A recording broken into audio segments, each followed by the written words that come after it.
memotivasi. Saya rasa gini, yang membedakan bicara target hari ini masalahnya itu bukan target dari kami, pemain sendiri menargetkan diri. Itu yang saya terharu gitu. Dan saya bilang ayo jujur, kalau memang enggak Pak, kita mau buat yang terbaik dari mereka, silakan wawancara mereka gitu. Dan itulah yang saya bilang, kalau memang kita ingin buat sejarah, ayo kita sama-sama bangun. Jangan nanti juga kalau gagal saling menunjuk, kita sama-sama. Apakah STY akan diperpanjang atau tidak, atau diberhentikan, atau dipecat? Karena banyak juga suara-suara yang muncul setelah kalah melawan Irak, dan nantinya kalau kita gagal total, seandainya kita gagal di sini, tidak lolos ya ke babak 16 besar sesuai dengan apa yang diinginkan oleh STY, itu suara tuh semakin kencang mengatakan ya pecat aja STY, ganti aja dengan pelatih yang lain. Nah tentunya ini juga harus direspon oleh Ketua Umum Pak Erick Thohir ya. Dan Pak Erick Thohir sudah mengatakan dengan tegas bahwa posisi STY sementara ini aman.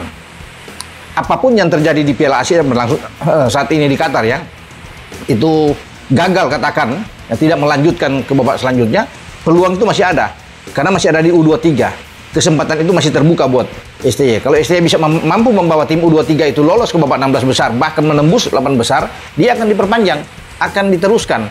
Bahkan Pak Erick sudah mencetuskan mungkin saja sampai 2027 kontraknya, dengan catatan berprestasi dengan baik tentunya. Nah begini teman-teman, seperti yang selalu saya jelaskan bahwa kita jangan over expect, jangan berharap secara berlebihan dengan peluang dari timnas Indonesia. Kalau bisa lolos dari fase grup, bagus. Kalau nggak bisa lolos, juga kita bersyukur saja. Yang penting Indonesia sudah bisa tampil di Piala Asia, dan juga kita perlu melihat cara bermain dari timnas Indonesia. Dan kalau menurut saya di first match cara bermainnya nggak buruk, tapi memang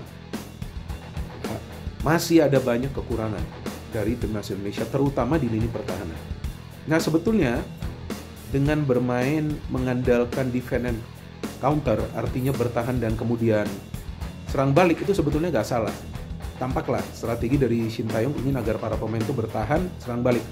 Tapi the problem is ketika mau serang balik itu, bagaimana caranya bisa serang balik ketika konektivitas antara para pemain dari pertahanan ke tengah sampai ke depan itu gak konsisten. Jadi itulah yang membuat para pemain dari Indonesia sulit untuk bisa membangun yang namanya transisi positif yang cepat. Maka itu kalau kita perhatikan beberapa kali Indonesia itu bisa membangun transisi positif yang cepat ketika para pemain jaraknya itu dekat. Ketika ada jarak yang cukup jauh, mau main direct pass, bola itu pasti sudah hilang ketika masuk ke pertahanan dari Irak. Dan memang Irak bisa mencetak 3 gol. Ya, kita tahu kan skor akhirnya 3-1. Tapi juga Irak bisa mencetak 3 gol karena kalau saya melihat, mungkin saya salah, tapi yang saya melihat komunikasi di antara para pemain di lini pertahanan itu tidak baik. Sehingga yang kita bisa melihat bahwa begitu banyak pemain yang berkumpul di lini pertahanan, tapi dalam upaya untuk melakukan blocking, intercept atau juga penghalauan bola itu tidak berjalan secara rapi. Hanya menurut saya sih penting untuk tetap proporsional. Kalau buat saya seperti itu, tetap untuk proporsional. Bahwa sejarah tiga tim nasional lolos ke level Asia, betul. Ya karena semuanya kan diberikan kepada Shin Tae-yong yang pegang. Gitu. Nah, sebelumnya kan nggak pernah ada pelatih yang memegang 3 level usia sekaligus, 20, 23 dan beda-beda senior. Ya. Iya. Jadi ya itu sebuah kebetulan yang menguntungkan lah buat Shin Tae-yong. Ya tapi apapun apresiasi kita gitu loh. Walaupun kalau saya sih tetap aja akan memberikan catatan-catatan jika memang perlu ada catatan-catatan gitu loh. Menurut saya sih karena normalnya seperti itu. Mereka belajar dari match lawan Libya dan Iran tampil lebih bagus dibanding gue nonton yang Libya, yang Iran kita nggak ada yang nonton. Dibanding 2 match friendly itu, gue bilang tampil lebih bagus sehingga tidak terlalu banyak kesalahan terjadi. Jadi kalau lihat apakah ada progres dibanding sebelumnya, iya, oke. Apakah masih banyak PR? Banyak banget. Kita itu kurang bisa control the ball, dan kalau ada 1-2 yang nge-press, yang lainnya nggak ikutan, masih nggak kompak. Kalau dilihat ya susah kompak juga, karena pada saat kita punya friendly match, pemain kayak Jenner, Hübner, Bagot itu nggak dilepas sama rekan-rekan, sama klubnya. Jadi praktis mereka tidak bisa bermain banyak. Gua agak kaget kalau Asnawi dimainkan karena kan dia baru sembuh, jadi nggak bisa terlalu disalahin dia juga loh. Gol kedua itu kalau gue bilang salah Asnawi, dia terlalu nafsu untuk ngerebut bola, padahal dibayangnya sampai kepleset kan. Kenapa nggak Sandy Walsh yang dimainin? Nah siapa namanya, setelah di babak kedua dimasukin 4 pemain Liga. Kambuaya dari awal sudah Witan masuk, Dendi kalau nggak salah yang masuk. Oh, Dimas Derajat yang masuk, Kambuaya bilang ini 4 pemain Liga ya, kalian nilai sendiri apakah mereka punya kontribusi. Harusnya subs ini kan lebih bagus, mereka lebih fit dan harusnya bisa lebih banyak serang. Gue bilang enggak ya, enggak lebih bagus, bahkan cenderung lebih jelek, nggak ada kontribusinya. Witan gue kecewa dengan permainan dia yang nggak ada kontribusinya. Kalau gue bilang sering ambil kesalahan, keputusan yang salah. Ketua Umum, Ketum PSSI, Erick Thohir menjanjikan bonus besar kepada tim nasional, Timnas Indonesia yang tengah berjuang di Piala Asia 2023. Tentunya bonus itu akan cair jika Garuda mampu memenuhi 2 syarat yang diberikan Erick Thohir, yakni Timnas Indonesia wajib menang atas Vietnam dan Jepang. Tentunya jika skenario itu terwujud, Timnas Indonesia tak hanya akan mendapatkan bonus, tetapi juga tiket ke-16 besar Piala Asia 2023. Seperti yang diketahui, Timnas Indonesia memiliki target lolos ke-16 besar Piala Asia 2023. Namun, perjuangan skuad Garuda cukup terjal karena sedang berada di peringkat terakhir pada papan klasemen sementara Grup D. Marcelino Ferdinandes menelan kekalahan dari Irak 1-3 di laga perdana.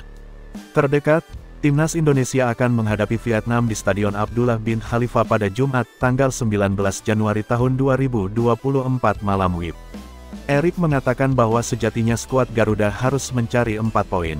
Itu artinya, diharapkan Timnas Indonesia bisa mencuri poin penuh lawan Vietnam dan bisa mengejutkan dengan menahan imbang Jepang. Maunya menang, lawan Vietnam.